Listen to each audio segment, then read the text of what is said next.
The Charleston County Coroner has identified the victim killed in a motorcycle crash yesterday.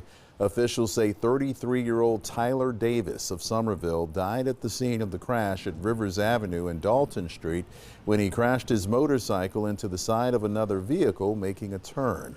Initial investigation showed the driver of the vehicle had the right of way. No charges are expected to be filed.